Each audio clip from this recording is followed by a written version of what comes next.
Assalamualaikum warahmatullahi wabarakatuh. Oke, seperti biasa sebelum dilanjut ceritanya, bantu dulu tekan tombol like dan berkomentar Tuan dan Nona.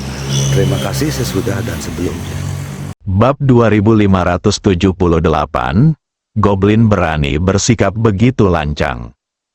Di belakang ke-12 Goblin, ada pula iblis yang mengikuti ke depan. Aura iblis yang besar mengelilingi Li Fugui, keliling. Setelah Huaduo Duo, Sister Ming, Mudan dan yang lainnya melihat kejadian itu, Huaduo Duo menutup mulutnya dengan tangannya, dahinya dipenuhi butiran keringat halus. Dia terus bergumam pada dirinya sendiri, berpikir bahwa dia benar-benar akan celaka kali ini. Saat ini mereka masih bisa melihat Li Fugui dengan jelas. Tapi sekarang, mereka sama sekali tidak dapat melihat di mana Li Fugui berada. Mudan juga dalam keadaan panik. Dia berbalik dan bertanya kepada pemimpin sekte Elang Langit di sampingnya dengan suara yang sangat pelan. Yang mulia, Master Lembah Li. Pemimpin sekte Elang Langit menggelengkan kepalanya dan berkata, "Tidak apa-apa. Aku pernah bertarung dengan Master Lembah Li sebelumnya. Bahkan jika dia kalah, dia tidak akan kalah dari penguasa Gua Seribu. Dan dia tidak akan kalah dari para goblin dan monster di bawah penguasa Gua Seribu." Mudan merasa sedikit lega. Saudari Ming pun mengulurkan tangannya dan menyeka butiran keringat halus di dahinya. Dalam pengepungan, Li Fugui menatap ke-12 goblin yang mengelilinginya, dan melihat cakar mereka masih mencengkeram kepala Lord Qiandong Mansion. "Apa yang ingin kau lakukan dengan mengepungku? Apakah kau pikir kau bisa beradu tanding denganku hari ini dengan kemampuanmu?" Salah satu dari 12 goblin berdiri, dia menunjuk Li Fugui dan mengutuk, "Nak, aku sarankan kau untuk segera melepaskan kepala guru berusia 1000 tahun kita." Guru berusia 1000 tahun kita telah berlatih selama 1000 tahun dan memiliki kekuatan sihir yang tak terbatas. Jika kau membuatnya marah, dia pasti akan membunuhmu. Li Fugui tertawa dan berkata, "Haha, konyol sekali, benar-benar konyol. Jika dia benar-benar punya cara untuk memukulku sampai mati, apakah aku masih bisa memegang kepalanya sekarang? Jika kalian ingin hidup, sebaiknya kalian menjauh dariku secepatnya. Berhati-hatilah atau aku akan menggunakan keahlianku untuk menyakiti orang-orang yang tidak bersalah." Saya mendengar Li Fugui mengatakan ini. Beberapa pelaku kejahatan telah mundur atas inisiatif mereka sendiri. Tetapi ke-12 goblin itu ingin melindungi tuannya saat ini. Bagaimana mereka bisa pergi dengan mudah? Mereka masih mengelilingi Li Fugui, bersemangat untuk mencoba. Li Fugui tidak menunjukkan belas kasihan saat berhadapan dengan anggota suku iblis ini. Jika bukan karena keinginannya untuk menemukan Raja Iblis dan menangkap 72 iblis abadi serta menyelamatkan nyawa mereka, kepala Tuan Qiandong pasti sudah berubah menjadi leher bebek sejak lama. Dia melirik para goblin di sekelilingnya dari sudut matanya. Li Fugui mencibir. Segera setelahnya, dia terus mengaktifkan seni mendalam 89, dan saat tubuhnya membesar, dia menekan kepala Lord Qiandong dengan keras ke tanah. Dalam sekejap mata, Li Fugui berubah wujud menjadi seekor harimau beralis putih dengan mata terbelalak dan meraung. Sebelum ke-12 goblin di sekitarnya bisa bereaksi, Li Fugui sudah bergegas mendekat. Ada cahaya keemasan samar berkelap-kelip di sekitar tubuhnya. Kemanapun aku pergi, semua goblin dan monster berubah menjadi abu. Tuan Qiandong ketakutan dengan apa yang dilihatnya. Dia bangkit dari lumpur dan mundur dengan cepat. Melihat hal ini, penguasa Gua King Feng segera berubah menjadi bola roh jahat dan bersiap terbang menuju puncak gunung. Namun, Li Fugui tidak akan dengan mudah memberikan keduanya kesempatan melarikan diri. Setelah melihat dua peri iblis mencoba melarikan diri, Li Fugui kembali ke wujud aslinya, dan dengan berkah vitalitasnya, dia langsung tiba di jalan yang harus mereka berdua lalui untuk mencapai puncak gunung. Setelah menghalangi dua peri iblis, Li Fugui tersenyum dan menatap penguasa Gua King Feng dan penguasa rumah Qiandong, lalu bertanya, "Ada apa, kalian berdua? Apa kalian tidak ingin bertarung lagi? Apa kalian tidak menyebut diri kalian berusia 1000 tahun? Apa kalian tidak berteriak bahwa kalian adalah peri iblis? Ayo, lanjutkan, aku hanya orang biasa. Dan hari ini aku ingin mencoba untuk melihat apakah aku bisa membunuh kalian berdua." Tuan Gua King Feng hampir hancur menjadi pai daging oleh sihir langit dan bumi milik Li Fugui.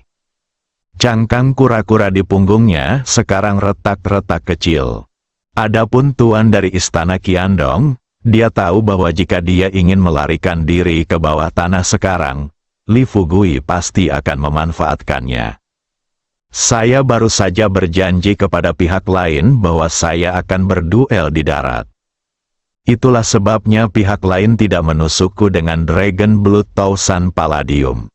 Tetapi kali ini, jika dia masih berencana untuk melarikan diri ke bawah tanah, orang ini pasti akan menggunakan Dragon Blood Thousand Palladium untuk menyerangnya tanpa ragu-ragu." Kedua peri iblis itu saling berpandangan. Kepala Gua King Feng mengerutkan kening dan berkata, "Anakku, ada pepatah lama di antara kalian manusia bahwa anjing yang baik tidak akan menghalangi jalan. Kamu berdiri di depan kami sekarang, apakah kamu merasa nyaman?" Li Fugui tertawa terbahak-bahak, melihat dua peri iblis di depannya. Dia berkata terus terang, "Lihat apa yang kamu katakan. Apa maksudmu dengan anjing yang baik tidak menghalangi jalan?" "Haha, hari ini aku ingin bertarung denganmu untuk melihat siapa yang menang.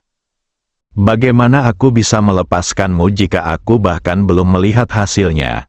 Di kejauhan, pemimpin Sekte Elang Langit berteriak kepada Li Fugui, "Tuan Li, Anda tidak boleh membiarkan mereka naik gunung sekarang. Mereka naik gunung untuk mencari penolong. Jika kedelapan peri iblis itu turun dari gunung, kau pasti bukan tandingan mereka." Li Fugui merilekskan seluruh tubuhnya, beri isyarat "oke" kepada pemimpin Elang Langit. Kemudian dia tersenyum dan berkata, "Tianying, jangan khawatir. Tidak mungkin kedua orang ini bisa lolos dariku." Tuan Qiandong menggertakkan giginya. Dia berkata kepada Li Fugui dengan suara tegas, "Anakku, apakah kamu tidak takut bahwa aku akan meminta puluhan ribu anak buahku untuk menyerangmu?"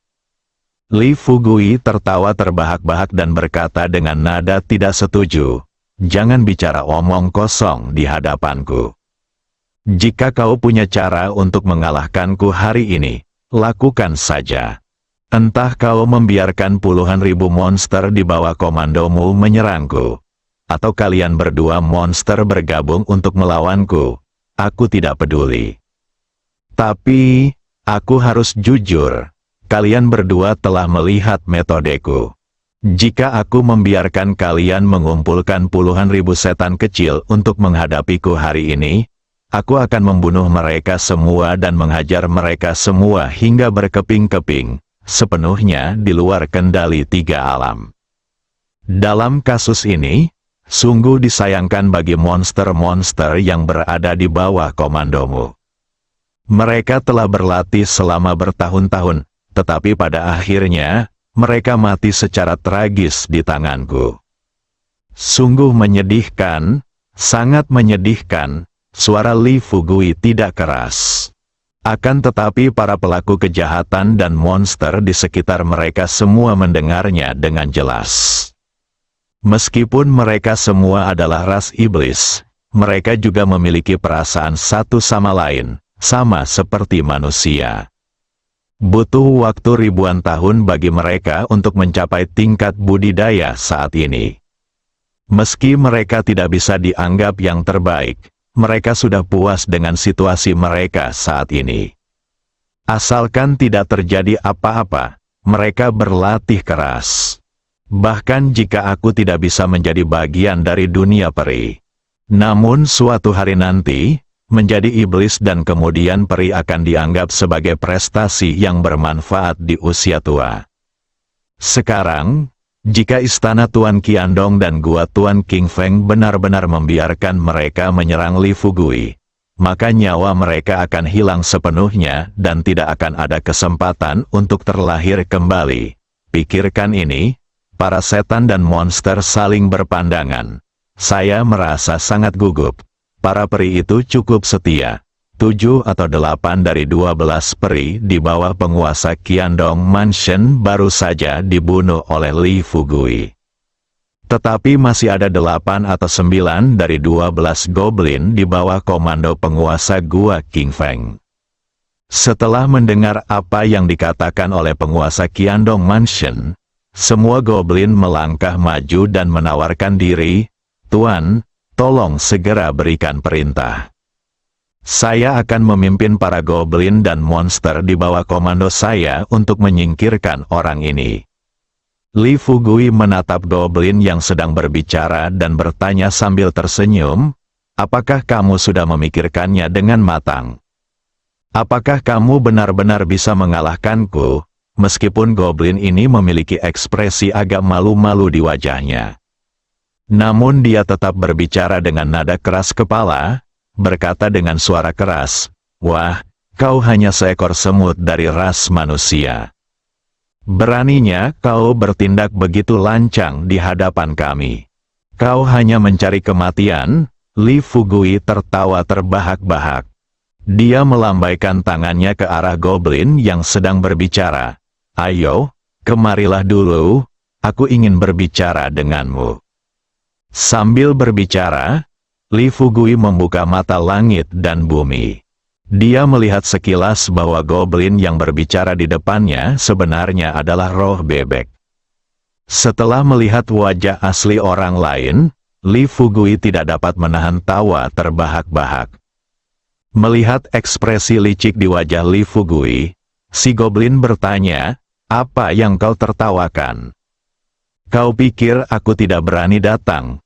Li Fugui menunjuk ke arah roh bebek yang sedang berbicara di depannya dan berkata terus terang, "Tidak heran kamu begitu keras kepala. Ternyata kamu adalah roh bebek.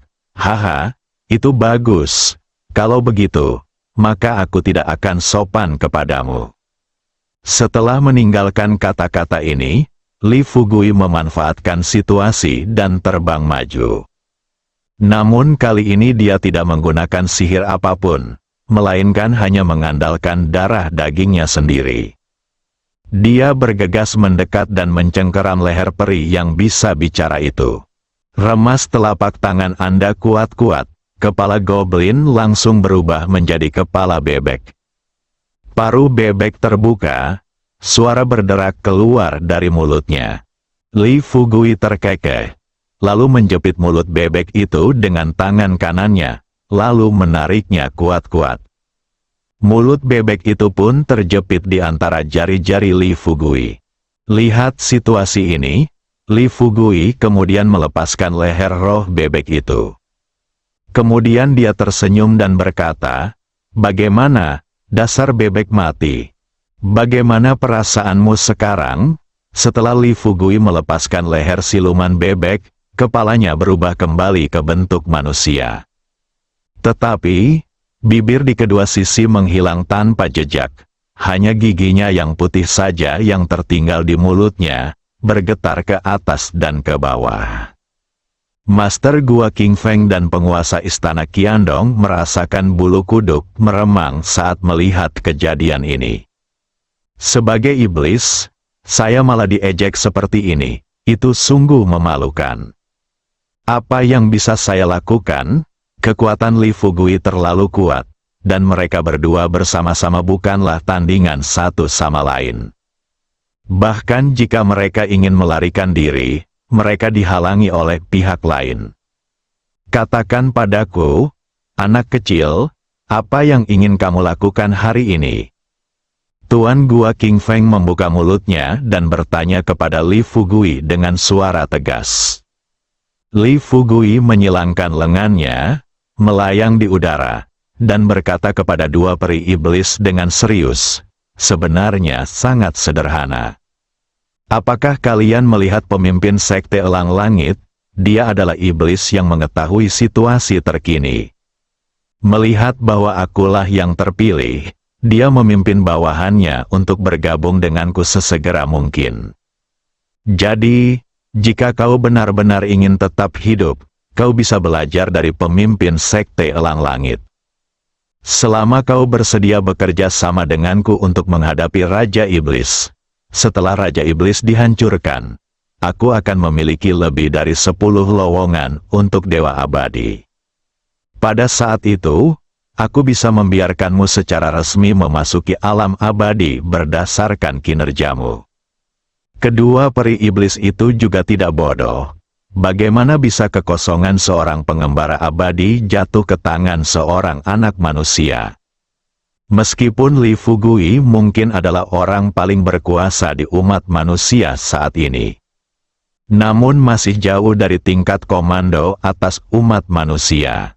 Berpikir kembali ke masa lalu, hanya kaisar manusia yang memiliki lowongan untuk posisi dewa abadi yang longgar. Tetapi kaisar manusia tidak muncul selama ribuan tahun. Anak laki-laki di depannya hanyalah seorang pendekar kuno yang telah mencapai tingkat pendewaan. Pikirkan ini, kedua peri iblis itu mencibir berturut-turut. Tuan Gua King Feng berkata kepada Li Fugui dengan terus terang, "Anakku, mengapa kau begitu sombong? Kau masih menginginkan posisi kosong untuk seorang dewa abadi. Jika kau benar-benar memiliki posisi kosong untuk seorang dewa abadi, apakah kau masih perlu bertarung dengan kami di sini? Aku khawatir kau sudah memasuki alam abadi sejak lama." Penguasa istana Qiandong juga tertawa meremehkan dan berkata terus terang, "Anakku, mengapa kamu begitu bodoh saat berbicara? Kamu setidaknya adalah seorang guru besar yang memimpin semua prajurit kuno di dunia. Tidakkah kamu tahu bahwa dalam sejarah umat manusia, satu-satunya anggota umat manusia yang pernah menduduki posisi kosong sebagai Sanxian adalah Kaisar Manusia? Lihatlah dirimu lagi. Kamu hanya seorang anak berambut kuning, dan sekarang kamu berani berteriak di depan kami, mengatakan bahwa kamu memiliki lowongan untuk seorang Sanxian. Apakah kamu pikir kami akan mempercayainya?" Li Fugui tetap tenang dan tersenyum saat berbicara kepada penguasa istana Qiandong dan penguasa Gua King Feng. "Saya akan mengesampingkan hal ini sekarang. Jika kalian percaya kepada saya, kalian harus tunduk kepada saya seperti penguasa Tianying. Jika kau tidak percaya apa yang kukatakan, haha, maka aku akan menghancurkan kultivasimu selama 1000 tahun." Siapa yang mengira bahwa saat ini, penguasa Qiandong Mansion malah mencibir dan berkata, "Anakku, apakah kamu mencoba menakut-nakuti kami? Dan kamu ingin menghancurkan kultivasi kami yang telah berlangsung selama ribuan tahun? Izinkan aku bertanya kepadamu, apakah kamu memiliki kemampuan untuk menghancurkan kultivasi kami?" Master Gua King Feng melanjutkan, "Benar sekali, apakah kau tahu cara menghancurkan kultivasi kami?" Li Fugui terdiam beberapa saat, melihat kedua orang yang kalah di depannya. Dia tidak bisa menahan diri untuk tidak membalas, "Kalian sudah menjadi orang yang kalah, dan sekarang kalian masih berani mengatakan hal-hal seperti itu. Benar-benar tidak tahu malu." Master Gua King Feng mencibir dan berkata, "Ada apa? Sebagai jenderalmu yang kalah, apakah kami harus menjadi cucumu? Sejujurnya, kami para iblis tidak memiliki tradisi ini." Tentu saja, Selain pengkhianat Tianying, dia telah mempermalukan 72 peri iblis kita dan sekarang telah menjadi bawahanmu. Selain dia, dapatkah kau lihat siapa di antara 71 peri iblis yang tersisa yang bersedia mengikutimu? Penguasa istana Qiandong berkata kepada Li Fugui dengan nada menyayat hati, "Anakku, meskipun kami tidak dapat mengalahkanmu, bukankah kami masih hidup sekarang? Jangan kira kami tidak tahu. Bahkan jika kau memiliki kemampuan untuk membunuh kami sekarang, kau tidak berani menghajar kami sampai mati secara langsung. Jika kau ingin menemukan Raja Iblis, kau harus menjadikan semua 72 peri iblis kami menjadi bawahanmu, dan mereka semua harus hidup. Hanya ketika kita berkumpul bersama, kita dapat menemukan keberadaan Raja Iblis. Jadi, haha, kamu hanya bisa membuang-buang waktu di sini bersama kami hari ini." Tuan Gua King Feng juga tiba-tiba menyadarinya saat ini. Dia mengangguk cepat dan tersenyum. Ya, bagaimana mungkin aku bisa melupakan ini? Anakku, jika kau ingin menghancurkan Raja Iblis, kau harus membuat semua 72 peri iblis kami mengikutimu. Jadi, sekarang kau ingin menghancurkan kami berdua, itu sama sekali tidak mungkin. Kecuali jika kau tidak ingin menemukan Raja Iblis. Setelah mendengar kata-kata ini, Li Fugui benar-benar marah terhadap kedua orang yang tidak tahu malu ini. Saya harus katakan, apa yang diucapkan kedua peri iblis itu sesungguhnya adalah keadaan yang sebenarnya. Dia ingin menemukan Raja Iblis. Dia harus menjadikan semua 72 peri iblis sebagai bawahannya. Ini juga merupakan alasan mengapa dia memiliki kemampuan untuk menyingkirkan dua peri iblis secara langsung tetapi tidak mengambil tindakan. Bersambung.